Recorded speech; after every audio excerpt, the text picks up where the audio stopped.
Captain Ibrahim Traoré is not just leading Burkina Faso, he's leading a new African revolution.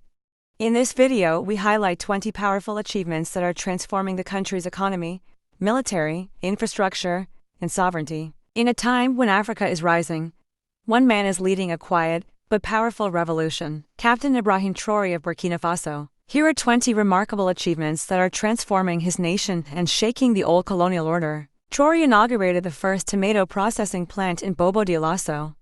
This industrial hub enables local farmers to process their produce domestically, adding value, reducing waste, and boosting local incomes. Burkina Faso launched its first gold processing plant, ending the country's reliance on foreign refineries.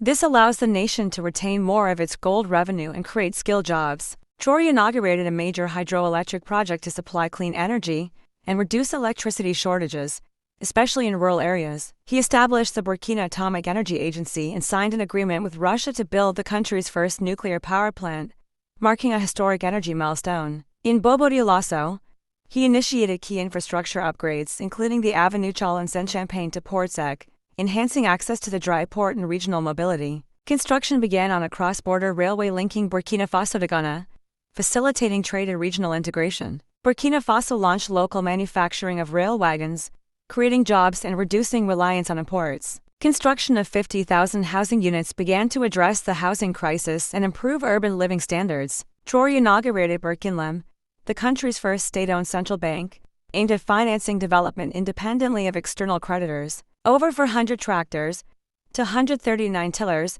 and 710 motor pumps were distributed free of charge to farmers to modernize agriculture and boost food security. Traoré suspended raw gold exports by small-scale miners to promote local processing and maximize state revenue. In early 2024, he publicly declared corruption as theft and pledged to eradicate it from all state institutions. A key strategic town in Sioux Province, Djibo was reclaimed from insurgents, restoring control and order to a vital region. Burkina Faso procured 100 armored vehicles from China, Bayraktar TB drones from Turkey, and Russian helicopters, drastically modernizing its military. Development of a modern airport featuring a 3,500-meter runway and 17,000-square-meter terminal, with over €120 million in investment, to replace the old airport. 15 mobile health units were deployed nationwide, offering prenatal care, vaccinations, and general health services, especially in remote areas. The country's largest medical facility was completed, a 500-bed teaching hospital.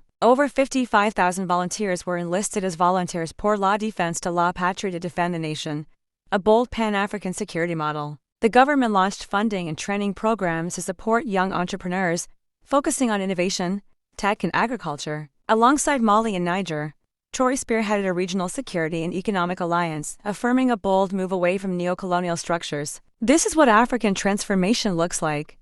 A new generation of Africans see Traoré as proof that bold, sovereign leadership can deliver real change. What do you think of Captain Traoré's leadership so far? Comment below. Don't forget to like, share, and subscribe to the Continental Brief for real stories reshaping our continent.